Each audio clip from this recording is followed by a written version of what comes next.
আসসালামু আলাইকুম এইচএসসি শিক্ষার্থীরা, তোমাদের সবাইকে স্বাগতম রেডিয়েন্ট ইংলিশের নতুন একটি ক্লাসে। আজকের ক্লাসে আমরা শিখব transformation of sentence. Transformation of সেন্টেন্সের একটি পার্ট কমপ্লেক্স টু সিম্পল। এই পার্টটি আজকে আমরা কভার করব এবং এই একটি ক্লাসের মাধ্যমে আমরা কমপ্লেক্স টু সিম্পলের প্রত্যেকটি রুলস পড়ব এবং ডিটেলস আলোচনা করব উইথ এক্সাম্পল। সো এই ক্লাসটি করার পর কমপ্লেক্স টু সিম্পল কমপ্লেক্স থেকে সিম্পল করতে তোমাদের আশা করি কোনো সমস্যা থাকবে না। সো চলো শুরু করি। কমপ্লেক্স টু সিম্পল, এই ক্লাসটিতে যতটা সহজে কমপ্লেক্স টু সিম্পল বোঝা যায় ততটি সহজে আমরা এটি শেষ করব। তোমাদেরকে বলে রাখি, কমপ্লেক্স টু সিম্পল করার জন্য আমাদের প্রথমে জানতে হবে ফিনিট ভার্ব কি, নন ফিনিট ভার্ব কি, ক্লোজ কি। তাই এই বিষয়গুলো আগে থেকে তুমি না জানলে কোনোভাবেই ট্রান্সফরমেশন অফ সেন্টেন্স শেষ করতে পারবে না। তাই আমরা আগে এই বিষয়গুলোকে ক্লিয়ার হব। প্রথমে জানি ফিনিট ভার্ব কি। ফিনিট ভার্ব হলো সেই ভার্ব যা বাক্যের অর্থ সম্পন্ন করে এবং বাক্যে পার্সন, নাম্বার ও টেন্স দ্বারা প্রভাবিত হয়। ফিন ভার্বের নিচে তিনটি বৈশিষ্ট্য দেওয়া আছে।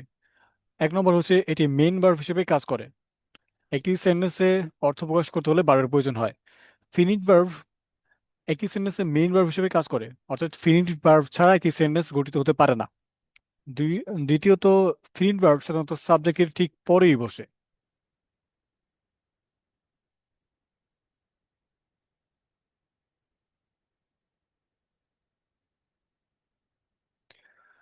টেন্স, 3 নম্বর, টেন্স ও সাবজেক্ট অনুযায়ী বদলায়। এক্সাম্পল দেখলে একদম ক্লিয়ার হতে পারবো। We saw him dancing on the stage. We saw him dancing on the stage. এখানে সো হচ্ছে কি ভার্ব, আর এটি মেইন ভার্ব হিসেবে কাজ করে। এটি মেইন ভার্ব হিসেবে কাজ করে, অর্থাৎ ফিন ভার্ব মেইন ভার্ব হিসেবে কাজ করে। We saw him dancing on the stage এর বাংলা অনুবাদ করলে হয় আমরা দেখেছিলাম। হয়েছে,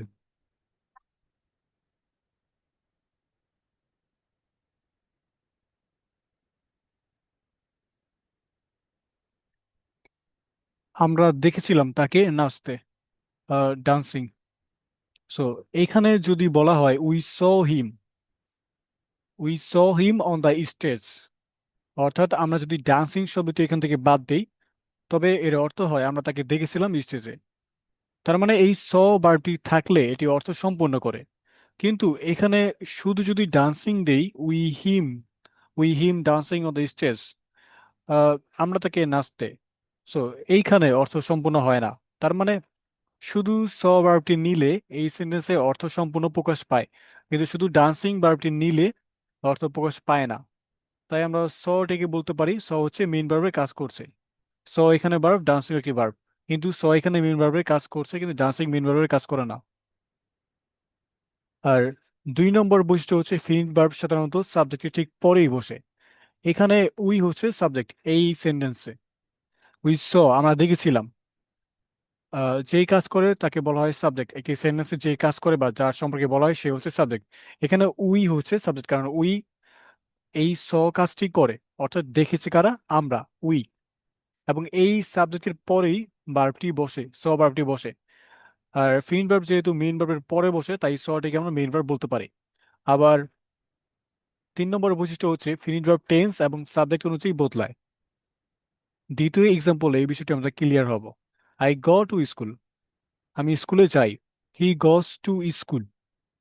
দ্বিতীয় এক্সাম্পলে এখানে আই ছিল প্রথমে, এবং পরে আমরা পার্সন পরিবর্তন করেছি এবং এটা হয়েছে থার্ড পার্সন সিঙ্গুলার নাম্বার, যেটা হচ্ছে হি।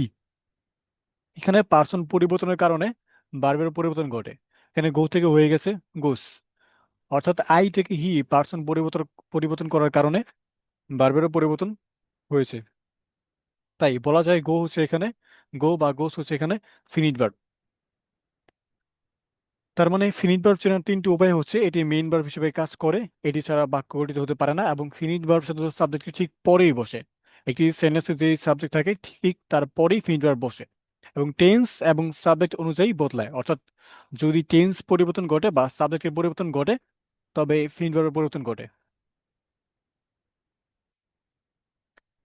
এবার জানবো নন ফিনিট ভার্ব কি। নন ফিনিট ভার্ব হলো এমন ভার্ব যা বাক্যের অর্থ সম্পূর্ণ করে না, এবং এটি পার্সন, নাম্বার বা টেন্স দ্বারা প্রভাবিত হয় না। আগে যে এক্সাম্পলটি দেখেছি সেটি এখানে লিখেছি, we saw him dancing on the stage. এখানে we have seen him dancing on the stage, অর্থাৎ স এটা ছিল ভার্ব টু পাস্ট টেন্স, আর হ্যাভ সিন এটা হয়েছে এই স ভার্বের প্রেজেন্ট পারফেক্ট ফর্ম। এটা দেখে, we saw him dancing on the stage, আমরা তাকে দেখেছিলাম স্টেজে নাচতে। এবং এখানে অর্থ হয়েছে we have seen him dancing on the stage, আমরা তাকে দেখেছি স্টেজে নাচতে। এখানে আমরা টেন্স পরিবর্তন করেছি, এবং টেন্স পরিবর্তন করার কারণে স ভার্ব এখানে পাস্ট টেন্স থেকে এখানে হয়ে গেছে প্রেজেন্ট পারফেক্ট হ্যাভ সিন, অর্থাৎ স ভার্বের পরিবর্তন ঘটেছে হ্যাভ সিন হয়ে প্রেজেন্ট পারফেক্ট টেন্স নেওয়াতে। তার মানে এই ভার্বের পরিবর্তন ঘটেছে, কিন্তু এই একটি সেন্টেন্সে আরেকটি ভার্ব আছে, সেটা হচ্ছে ডান্সিং, এবং এই ডান্সিং শব্দের কোনো পরিবর্তন ঘটেনি যখন আমরা টেন্স পরিবর্তন করেছি। We saw him dancing on the stage, we have seen him dancing on the stage, অর্থাৎ দুটি টেন্সের ক্ষেত্রেই ডান্সিং শব্দটি একই রয়েছে। তাই এটিকে বলা হয় নন ফাইনাইট ভার্ব।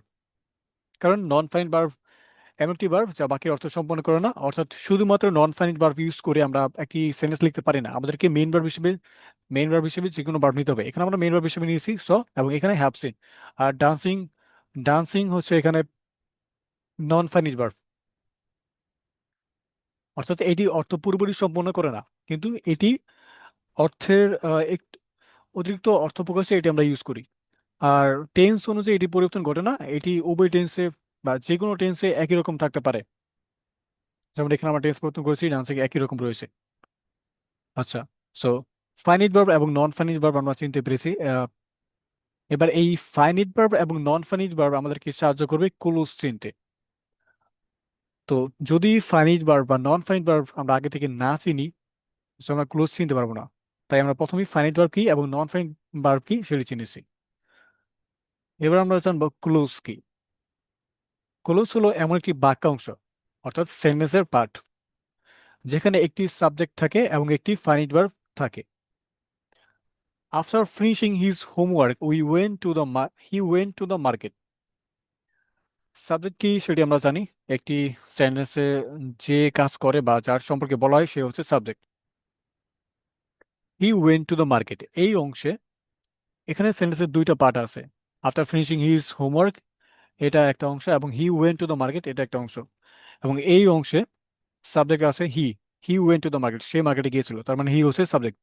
এবং এই সাবজেক্টের পর একটি ভার্ব আছে ওয়েন্ট, এবং আমরা জানি যে সাবজেক্টের পর যে ভার্বটি থাকে সেটি সাধারণত ফাইনিট ভার্ব। সো ওয়েন্টকে আমরা ফাইনিট ভার্ব ধরতে পারি, এখানে হি সাবজেক্ট এবং ওয়েন্ট ফাইনিট ফাইনিট ভার্ব আছে। তাই আমরা বলতে পারি এই অংশটি হচ্ছে, বোল্ড করা এই অংশটুকু হচ্ছে একটি ক্লুজ।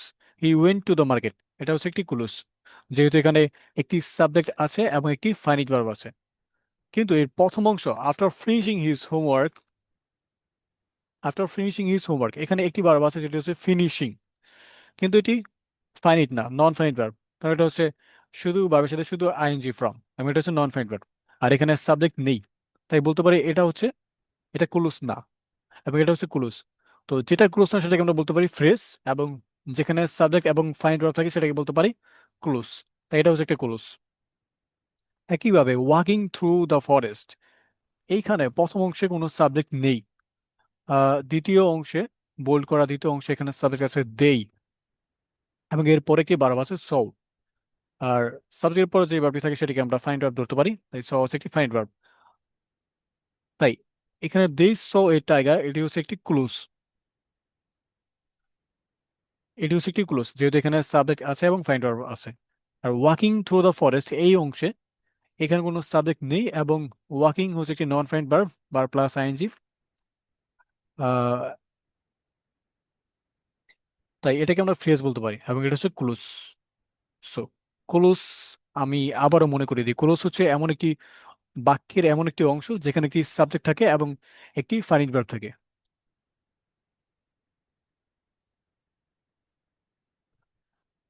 ক্লোজের প্রকারভেদ খুবই ইম্পর্টেন্ট। ক্লোজ কয় প্রকার সেটি আমরা জানবো। সো এই ক্লোজকে চিনে, ক্লোজ ভালোভাবে চিনে আমরা জানতে পারবো একটি সেন্টেন্স সিম্পল নাকি কমপ্লেক্স নাকি কম্পাউন্ড সেই সম্পর্কে জানতে পারবো। তাই ক্লোজ আমাদেরকে ডিটেলস জানতে হবে। এবং পুরোপুরি মনে রাখতে হবে। ক্লোজ হচ্ছে তিন প্রকার। একটি হচ্ছে প্রিন্সিপাল ক্লোজ, বা যেটাকে ইন্ডিপেন্ডেন্ট ক্লোজ বলতে পারি, অর্থাৎ স্বাধীন বাক্যাংশ। এবং আরেকটি হচ্ছে সাবঅর্ডিনেট বা ডিপেন্ডেন্ট ক্লোজ বা অধীন বাক্যাংশ। এবং তিন নম্বর হচ্ছে কোঅর্ডিনেট ক্লোজ। অর্থাৎ তিন ধরনের ক্লোজ রয়েছে।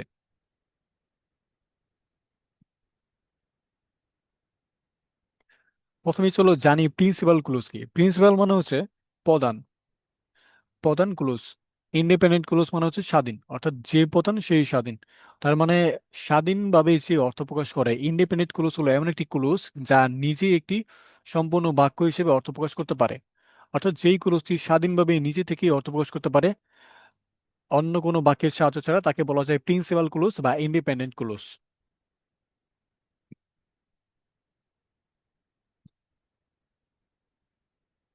Because she was tired she went to bed.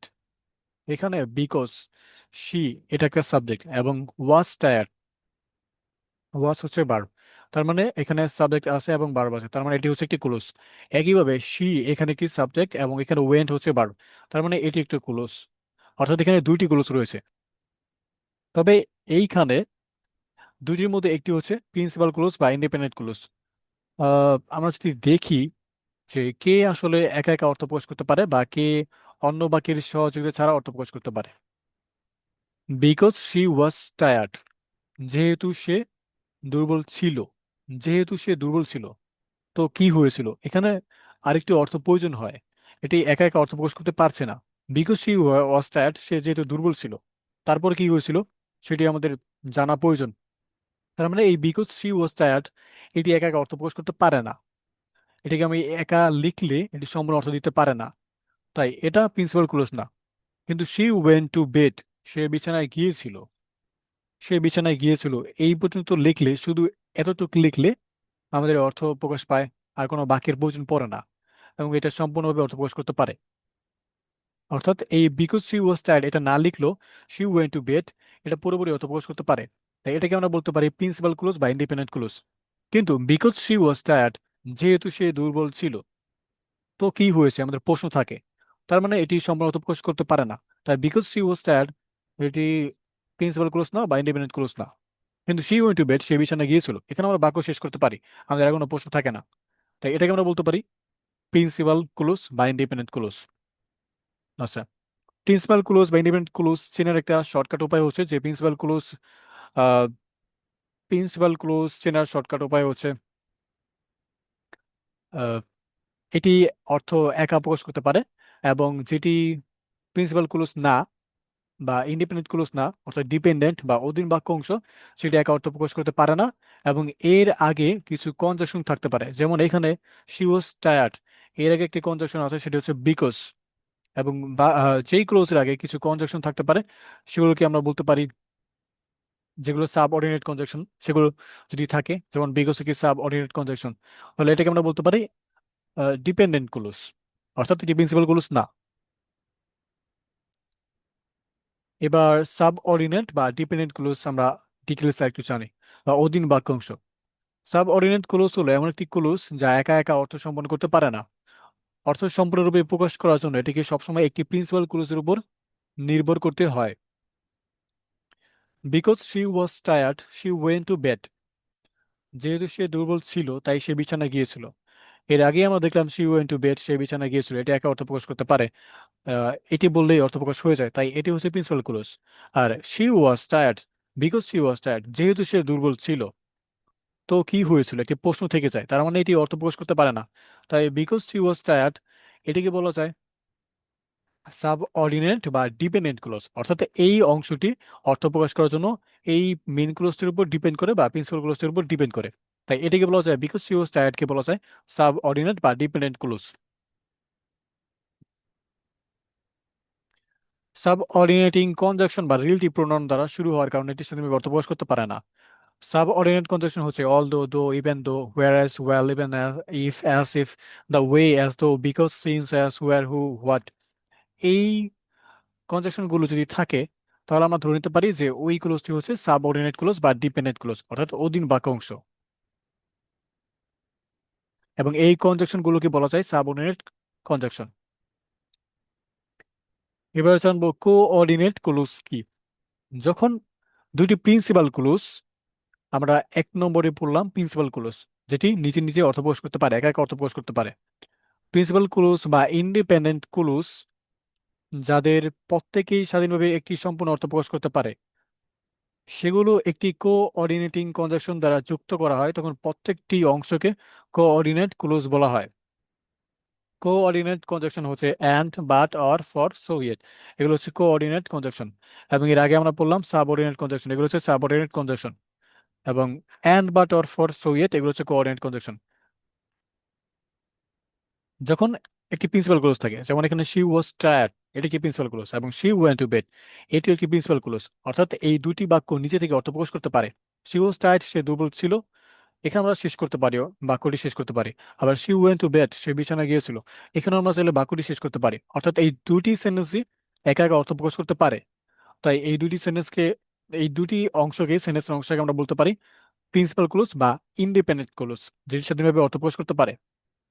কিন্তু এই দুটি principal clues coordinate conjunction so দিয়ে যুক্ত হয়েছে। এখানে আমরা চাইলে অ্যান্ড লিখতে পারতাম, তাই এটাকে বলা হচ্ছে কোঅর্ডিনেট ক্লুজ।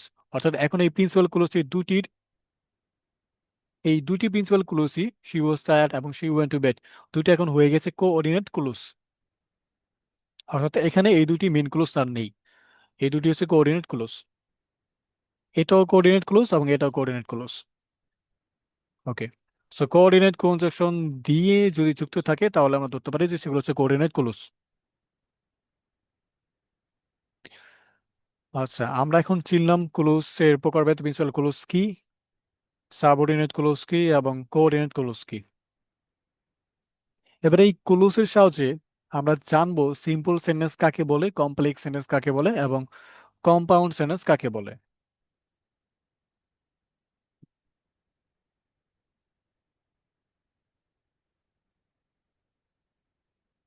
প্রথমে জানি চলো সিম্পল সেন্টেন্স কি। সিম্পল সেন্টেন্স হলো এমন একটি বাক্য যেখানে একটি মাত্র প্রিন্সিপাল ক্লোজ থাকে, অর্থাৎ একটি সাবজেক্ট থাকে এবং একটি ফাইনাইট ভার্ব থাকে। আমরা জানি প্রিন্সিপাল ক্লোজ একটি সাবজেক্ট থাকে, একটি ফাইনাইট ভার্ব থাকে। এবং সিম্পল সেন্টেন্স হচ্ছে এমন কি সেন্টেন্স যেখানে শুধুমাত্র একটি প্রিন্সিপাল ক্লোজ থাকে এবং এটি পূর্ণ অর্থ প্রকাশ করতে পারে। আই ওয়েন্ট টু স্কুল, এখানে সাবজেক্ট আছে একটি এবং ওয়েন্ট একটি ফাইনাইট ভার্ব, এখানে আর কোনো সাবজেক্ট নেই এবং ভার্ব নেই। তার মানে আমরা ধরতে পারি এখানে একটি ক্লোজ আছে, এবং যেহেতু এই একটি ক্লোজই সম্পূর্ণরূপে অর্থ প্রকাশ করতে পারে, তাই এই একটি ক্লোজকে বলা যায় প্রিন্সিপাল ক্লোজ। একইভাবে I saw him playing cricket, এখানে ভার্ব আছে দুটি, স, প্লেইং, কিন্তু প্লেইং হচ্ছে নন ফাইনিট ভার্ব, তাই এটিকে আমরা ক্লোজ নির্ণয়ের ক্ষেত্রে এটিকে না দিলেও চলবে। আই সাবজেক্ট একটি এবং স ভার্ব একটি, এখানে ফাইনিট ভার্ব একটি, স এবং সাবজেক্ট একটি আই। যেহেতু একটি সাবজেক্ট এবং একটি ফাইনিট ভার্ব, তাই আমরা ধরতে পারি এখানে একটি মাত্র ক্লোজ আছে। আর একটি মাত্র ক্লোজ থাকলে সেটাকে বলা যায় সিম্পল সেন্টেন্স। সহজে যদি বলি, সিম্পল সেন্টেন্স বলতে বোঝানো হয় যেখানে একটি সাবজেক্ট থাকে এবং একটি ফাইনিট ভার্ব থাকে এবং তা সম্পূর্ণরূপে অর্থ প্রকাশ করে, এটিকে বলা যায় সিম্পল সেন্টেন্স। আবার বলছি, সিম্পল সেন্টেন্স মানে হচ্ছে যেখানে একটি সাবজেক্ট থাকে এবং একটি ফাইনাইট ভার্ব থাকে এবং পূর্ণ অর্থ প্রকাশ করে। I went to school, I saw him playing cricket, এই দুটি সেন্টেন্সের মধ্যেই একটি সাবজেক্ট আছে এবং একটি ফাইনাইট ভার্ব আছে, এবং তার সম্পূর্ণরূপে অর্থ প্রকাশ করতে পারে। তাই বলতে পারি এই দুটি হচ্ছে সিম্পল সেন্টেন্স। বা অন্যভাবে বলা যায় যেখানে একটি ক্লোজ থাকে এবং তার সম্পূর্ণরূপে অর্থ প্রকাশ করতে পারে সেটাকে বলা যায় সিম্পল সেন্টেন্স।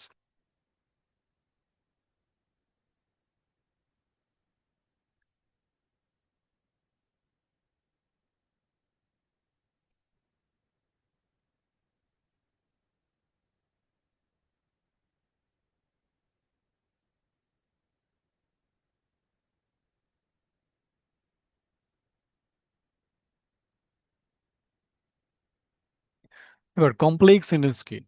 কমপ্লেক্স সেন্টেন্স হলো এমন একটি বাক্য যেখানে একটি মেইন ক্লোজ থাকে এবং কমপক্ষে একটি সাবঅর্ডিনেট ক্লোজ থাকে।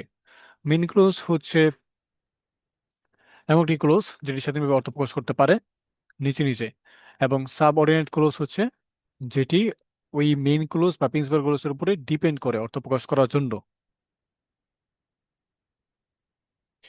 অর্থাৎ কমপ্লেক্স সেন্টেন্স মানে হচ্ছে যেখানে একটি মেইন ক্লোজ থাকবে এবং একটি সাবঅর্ডিনেট ক্লোজ থাকবে, এই দুটি ক্লোজ, এবং সেখানে অবশ্যই মেইন ক্লোজ একটি থাকতে হবে এবং সাবঅর্ডিনেট ক্লোজ কমপক্ষে একটি থাকতে হবে। Although it was raining, they played football. Although it was raining, যদিও বৃষ্টি হচ্ছিল, they played football, তারা ফুটবল খেলেছিল। এইখানে although it was raining, যদিও বৃষ্টি হচ্ছিল, তো কি হয়েছে? অর্থ সম্পূর্ণরূপে প্রকাশ পায়নি, কারণ আমাদের আরো জানতে ইচ্ছা করেছে তাহলে কি হয়েছে। তার মানে এটি অর্থ প্রকাশ করতে পারেনি সম্পূর্ণরূপে। তাই এটিকে আমরা বলতে পারি সাবঅর্ডিনেট ক্লোজ। কিন্তু they played football, তারা ফুটবল খেলেছিল। যদি শুধু এতটুকু আমরা লিখি they played football, তবে তা সম্পূর্ণরূপে অর্থ প্রকাশ করতে পারে। অর্থাৎ এতটুকু আমরা বলতে পারি প্রিন্সিপাল ক্লুজ। এটি একা একা অর্থ প্রকাশ করতে পারে, স্বাধীনভাবে অর্থ প্রকাশ করতে পারে, কিন্তু এতটুকু স্বাধীনভাবে অর্থ প্রকাশ করতে পারে না। এই অলদো ইট ওয়াজ রেনিং, এটাকে অর্থ প্রকাশ করার জন্য দে প্লেড ফুটবল এই ক্লুজটির উপর ডিপেন্ড করতে হয়। যদিও বৃষ্টি হচ্ছিল, তো তারা তবুও খেলেছিল। তার মানে এতটুকু অর্থ প্রকাশ করার জন্য এতটুকু এই ক্লুজটির প্রয়োজন পড়ে। তো এটিকে আমরা বলতে পারি সাবঅর্ডিনেট ক্লোজ, এবং এটিকে বলতে পারি মেইন ক্লোজ বা প্রিন্সিপাল ক্লোজ বা ইন্ডিপেন্ডেন্ট ক্লোজ, স্বাধীন ক্লোজ। তাই এই পুরো বাক্যটি হচ্ছে, এখন এটি হচ্ছে কমপ্লেক্স সেন্টেন্স।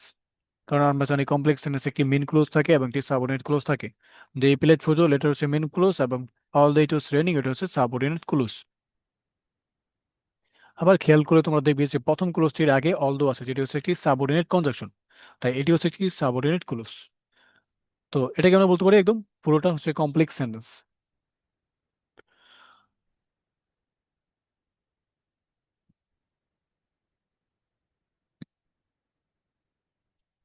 এবার হচ্ছে আমরা কম্পাউন্ড সেন্টেন্স কি।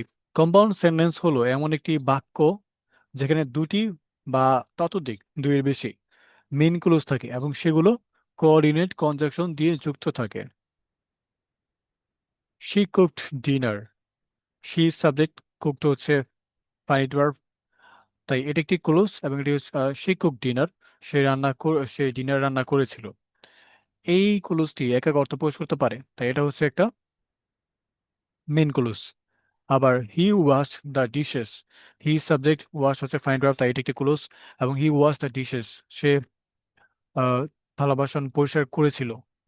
তো এটাও এক এক অর্থ প্রকাশ করতে পারে। তাই এই অংশটি হি ওয়াশ দ্য ডিশেস, এটি হচ্ছে একটি মেইন ক্লোজ। তার মানে দুটি মেইন ক্লোজ এবং এর মাঝখানে রয়েছে কোঅর্ডিনেটিং কনজাংশন এন্ড, এন্ড দিয়ে যুক্ত। একইভাবে ইউ ক্যান টেক টি, এটা হচ্ছে একটা main clause. You can drink coffee, এটা একটা মেইন ক্লোজ এবং অর কোঅর্ডিনেট কনজাংশন দিয়ে যুক্ত হয়েছে। আই ওয়াজ টায়ার্ড, এটি একটি মেইন ক্লোজ, এবং আই ফিনিশ দ্য ওয়ার্ক, এটি একটি মেইন ক্লোজ। এই দুটি মেইন ক্লোজ বাট কনজাংশন দিয়ে যুক্ত হয়েছে। তাই এই তিনটি বাক্য হচ্ছে কম্পাউন্ড সেন্টেন্স। কারণ কম্পাউন্ড সেন্টেন্সে মেইন ক্লোজ যুক্ত হয়, দুটি মেইন ক্লোজ যুক্ত হয় কোঅর্ডিনেট কনজাংশন দিয়ে। এবং দুটি মেইন ক্লোজ যেহেতু মেইন ক্লোজ, তাই তারা একা একা অর্থ প্রকাশ করতে পারে, কিন্তু তবুও আমরা কোঅর্ডিনেট কনজাংশন দিয়ে যুক্ত করি। তাই এগুলোকে বলা যায় কম্পাউন্ড সেন্টেন্স। সো যদি সংক্ষেপে আলোচনা করি, সিম্পল সেন্টেন্স মানে হচ্ছে যেখানে একটি মাত্র প্রিন্সিপাল বা মেইন ক্লোজ থাকে। এবং কমপ্লেক্স সেন্টেন্স মানে হচ্ছে যেখানে একটি মেইন ক্লোজ এবং আরেকটি সাবঅর্ডিনেট ক্লোজ থাকে। এবং কম্পাউন্ড সেন্টেন্স হচ্ছে যেখানে দুইটি মেইন ক্লোজ থাকে। ওকে। তো আমরা জেনেছি সিম্পল সেন্টেন্স কাকে বলে, কমপ্লেক্স সেন্টেন্স কাকে বলে, এবং কম্পাউন্ড সেন্টেন্স কাকে বলে। আমাদের পরীক্ষায় এই প্রশ্নগুলো থাকবে না যে সিম্পল সেন্টেন্স কাকে বলে, কমপ্লেক্স কাকে বলে, ফাইন্ড ভার্ব কি, নন ফাইন্ড ভার্ব কি, ক্লোজ কি। কিন্তু এই গ্রামার টপিকটা শেষ করার জন্য বা গ্রামার সম্পর্কে বিস্তৃত জানার জন্য আমাদের এইগুলো জানতে হবে, এগুলো মনে রাখতে হবে। কারণ আমরা যখন রাইটিং প্যাডে লিখবো তখনও আমাদের এইগুলো সাহায্য করবে, এবং যে কোনো সেন্টেন্স বুঝতে, অর্থ বুঝতে সহযোগিতা করবে। আর সবচেয়ে জরুরি বিষয় যে এই ট্রান্সফরমেশন সেন্টেন্স করার জন্য আমাদেরকে এগুলো জানতেই হবে।